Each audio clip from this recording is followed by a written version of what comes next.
Hi, everyone. I want to welcome you to the Green Ocean Weekly podcast. This week is going to be a little bit different. There's been a lot of things going on in our nation, in our world, in our communities because of the incident with George Floyd. And it's brought a lot of things up. And we felt that it's really, really important to address that.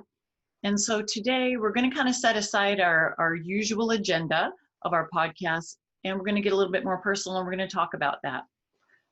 We're really fortunate to have with us Ron Medved from the Pacific Institute. He was going to be joining us, and we were going to be talking about fear, which we're still going to do today, but we're going to be looking at fear from a little bit of a different angle than we might have been planning on. And so we invite you to join us today and participate. We'd love to hear your feedback after our podcast today, which you can share with us at facebook.com/GreenOceanTV. Love to hear from you. So sit back, enjoy the conversation, and we'll see you soon. And Conan, of course, in this interview was just basically like, you must just be outraged all the time. And that's exactly what he was saying. It's just like, yeah, everybody that I know, we always have to just deal with that. And as I was like listening to his story, again, I don't have that same experience, but I know some of the experiences that I had. Obviously, I'm one of, probably 1% at my school in terms of, being Asian, being a first generation immigrant, and, growing up in Kent, where there weren't a ton of Asians at the time, And so something as simple as I remember being on the chairlift, and I was probably 14, I was skiing on the chairlift, and somebody yelled out while I was on the ski lift, something, but calling me out and calling me a chink. Okay. And so even at a 14-year-old, you're skiing and doing, all of a sudden you get that, and the rage that immediately came just from a word, a single word, it was just infuriating. And of course, that little moment, that emotion, that rage has stayed with me my entire life. And of course, there's lots of different other stories and emotions and things, but I remember just like, that's just one small little piece. Right. And yet I've never had a police officer. I've never been concerned along that line. I don't have to have the talk with my kids, the Black community has got to make sure that their kids understand and what have you. And so, just trying to sit and empathize, having conversation with my kids, talking about, the current situation. It's just been part of, the process of my home. So I know the whole what went well, that's not necessarily what went well, but having dialogue with your kids about the current circumstance that's happening, it's important. Having conversation is important. And so that's just some of the things that I guess we're going through right now. Yeah, it's an interesting week, and especially for this episode, to talk about what went well, right? But I did have the conversation this morning, and it's a way of looking at things in that because of the COVID-19 pandemic, a lot more people are at home, or a lot more people are unemployed right now. But it also meant that with this incident with George Floyd and everything that brought up to the surface, there are so many more people available to attend protests. Tomorrow, I'm going to be participating in the local community protests in my tiny little town of Mukilteo. And I don't anticipate there will be any challenges or problems or things of that nature. But observing, right, is one thing. Just like kind of watching it on TV, watching it on social media, making judgments kind of from the outside, but then to try to at least take a couple of steps a little bit more inward. Hear stories, go to participate in something that's actually live, and it'll actually be the first time where we're relatively close to other people on top of that. But what can we do to participate and try to, again, hear people's stories, and really lean in more so than just kind of like looking at it from just the screen perspective. So I think that's just one of the things that I guess I'm reflecting on right now, because this is a time in history really that I think we all have to acknowledge. I just want to know, what can I do? How can I help? how can I make a difference? How can I make things better? And I'm a mom and I'm a woman and I'm a nurturer, and it's like, I just want to hug everybody, it's just, and I know that doesn't change anything and it doesn't make a difference maybe, but it's just my instinct is to want to I just want to love on people. If I can just chime in, what went well for me this week, in the context of what we're talking about here, is I got in touch with my white privilege, in a way that I hadn't before. And basically my story is, I've always sort of let myself off the hook because I could say, hey, I was an NFL football player. I was in a racially mixed environment. Oftentimes I was a minority white guy, and so I understand these things. I'm married to a woman of color, and we've had talks over the years about what prejudice is and how she experiences it. So, see, I let myself off the hook, but what helped me this week was what you guys are talking about, which is the stories. I paid attention to people's stories, and I saw so many Black men, for example, telling their stories on social media. And what got through to me was the fact that, yeah, if I get pulled over by a cop, I might have some anxiety about, are my license tags, up to date, or, maybe I was speeding and maybe I wasn't. But I've never feared for my life. Yeah. And I think the breakthrough for me was, developing that deep empathy. And I've been actually, once I've felt it, I've been nurturing it this week. Is it, what does it mean to fear for your life? I'm a social activist kind of guy. I mean, I've always been that way. But if you sort of get down below the skin level, and feel what the psychologists call primal empathy, the primal empathy, that's where the real good can come, and that's where the real change can come. I think it's only probably been about 3 or 4 years since I either listened to it was either Brene Brown's TED Talk or it was an excerpt from a book. But I'm pretty sure it was Brene explaining, in her definition, the difference between empathy and sympathy. And the whole idea of sympathy is like, if somebody somebody you care about falls into a ditch, they're in a deep hole, and you basically are above that hole and saying, oh my gosh, I'm so sorry you fell into that hole, and what can I do for you? Can I bring you some food? Can I bring you some water? Oh, I'm so sorry you're down there. And that's sympathy. Empathy is you go down into the hole with them. And so it's beyond leaning in, I guess, from what I was saying earlier. It's going deeper and being right there. And only when you can experience that with them, or as much as possible, that's more empathy. And this week, as looking through Facebook, and I'm seeing, as Ron was saying, the stories, those were very powerful, right?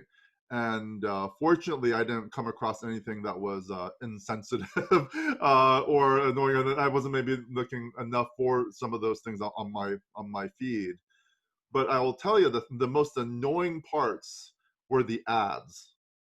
And this week of the weeks, right, there's been a focus in terms of like, you know what, this is not the time to be running ads, selling stuff, and just as business as usual.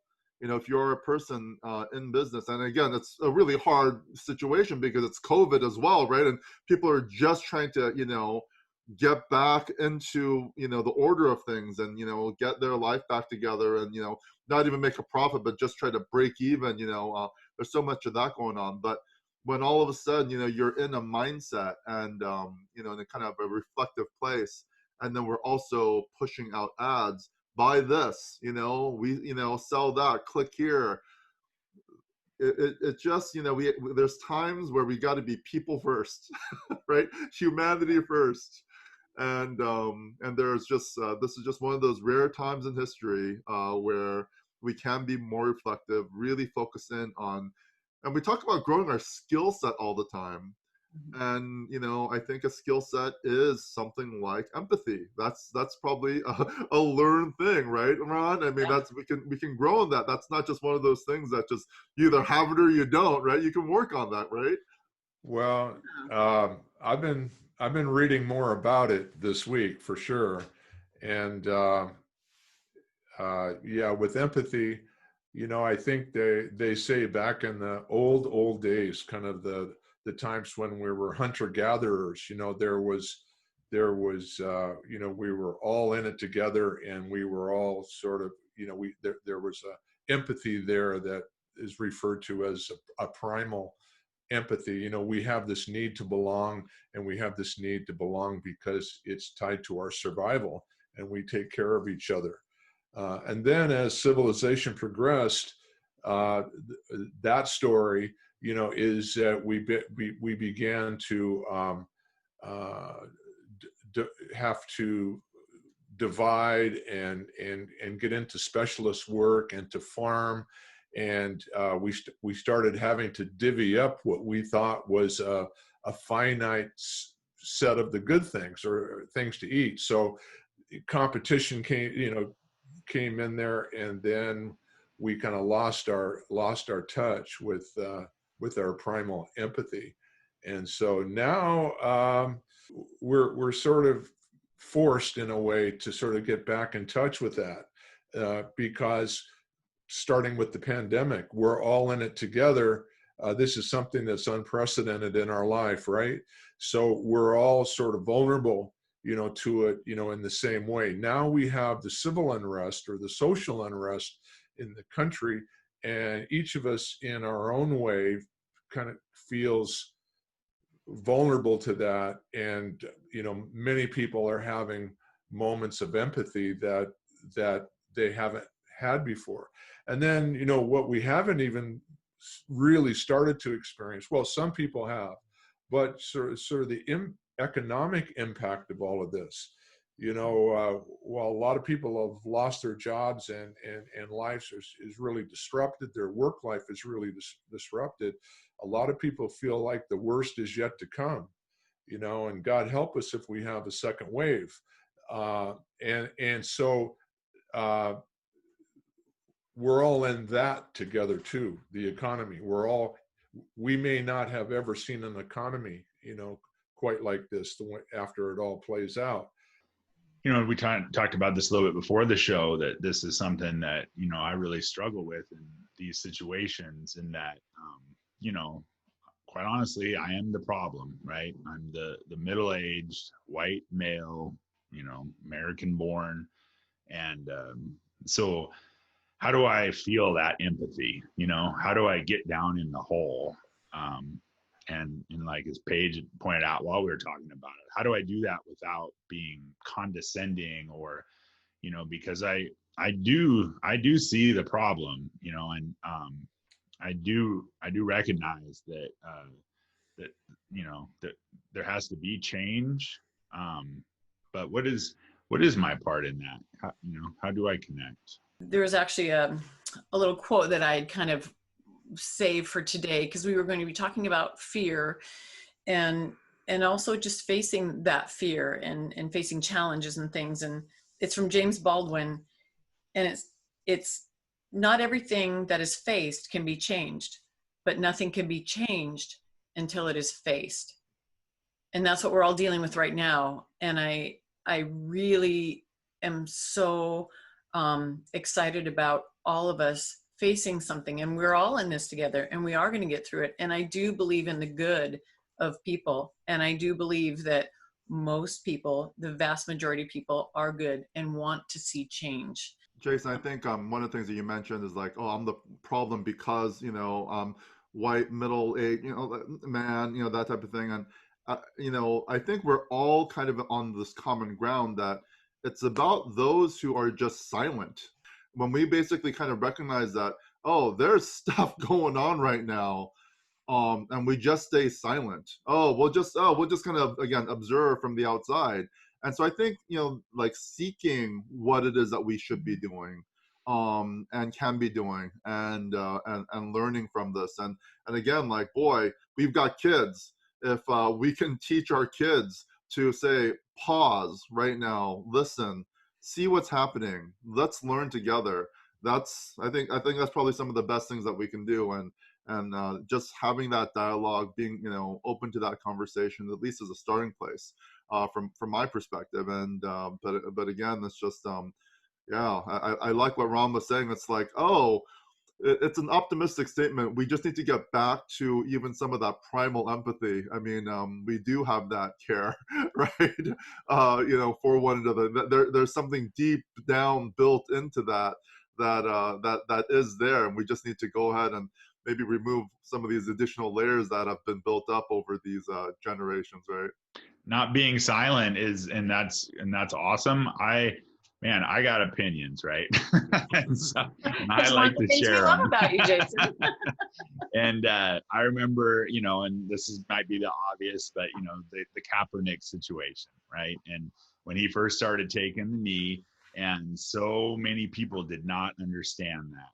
And it turned into this whole thing that had nothing to do with the situation. And all of a sudden it became somehow anti-military or anti-flag. And I remember, and I would explain to a lot of my friends, I'm like, it's got nothing to do with that. He's not disrespecting. He's just using a different platform to bring, some awareness to something that, a lot of people just don't understand.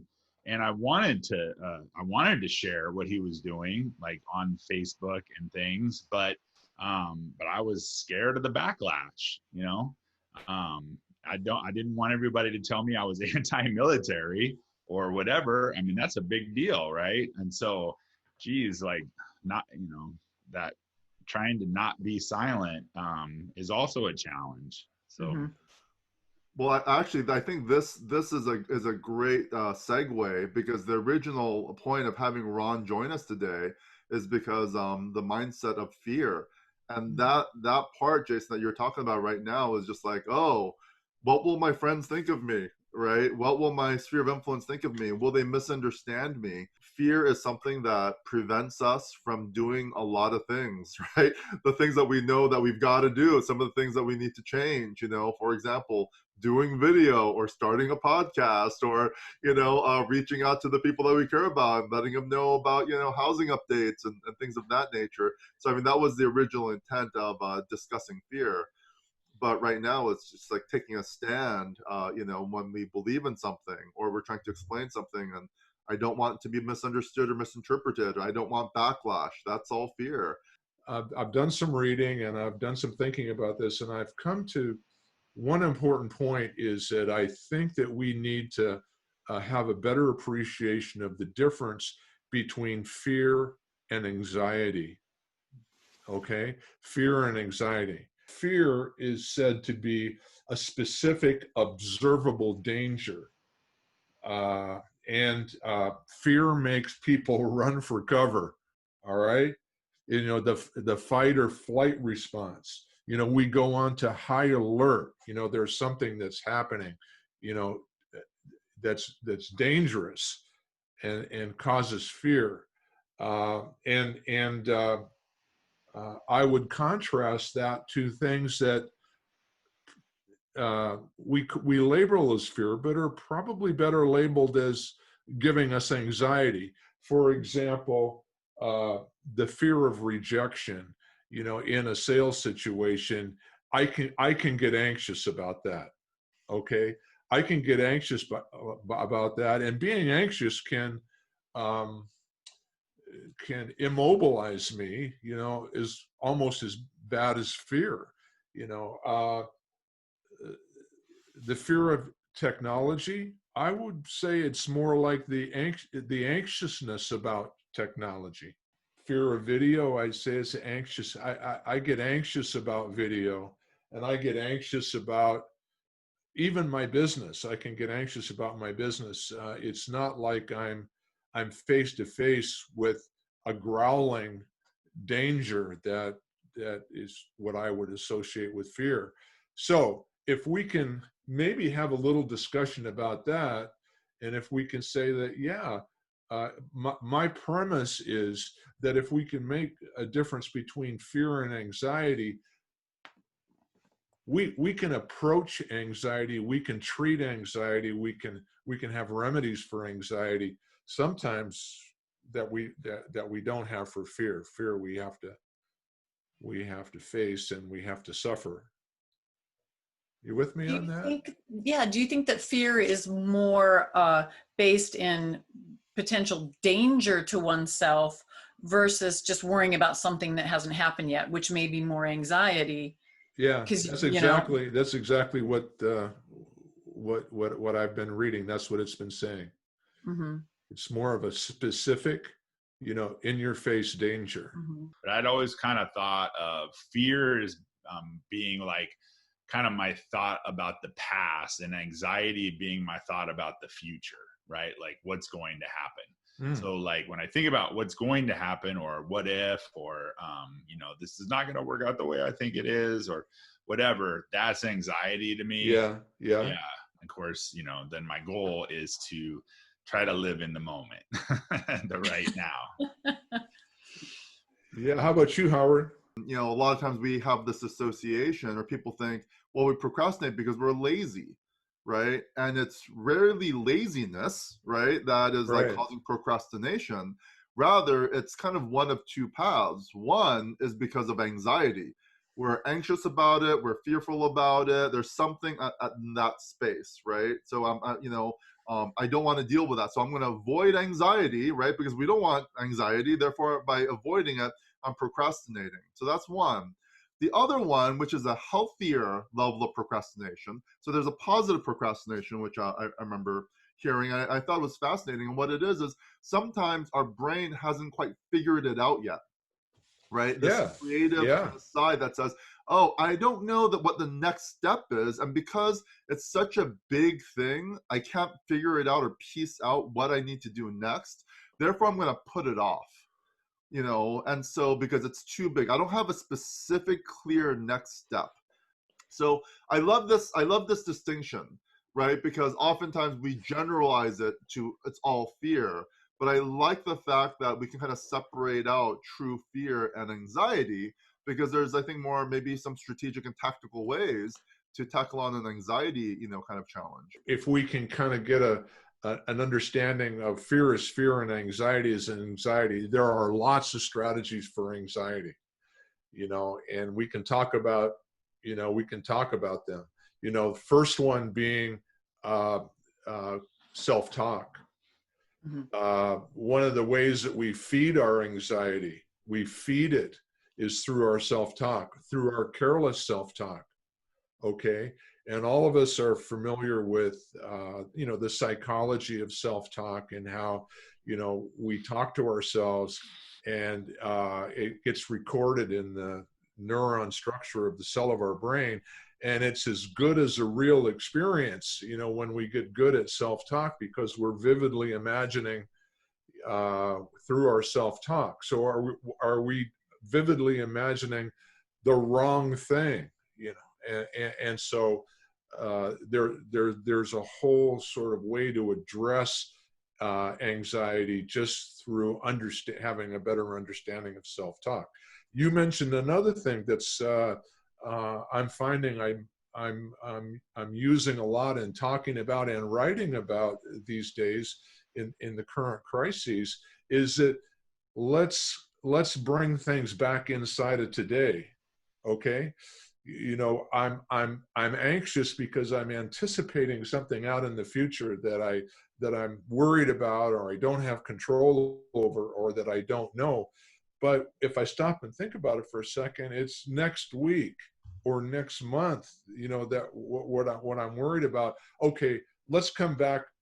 Let me bring myself back inside of today. What can I do about it today?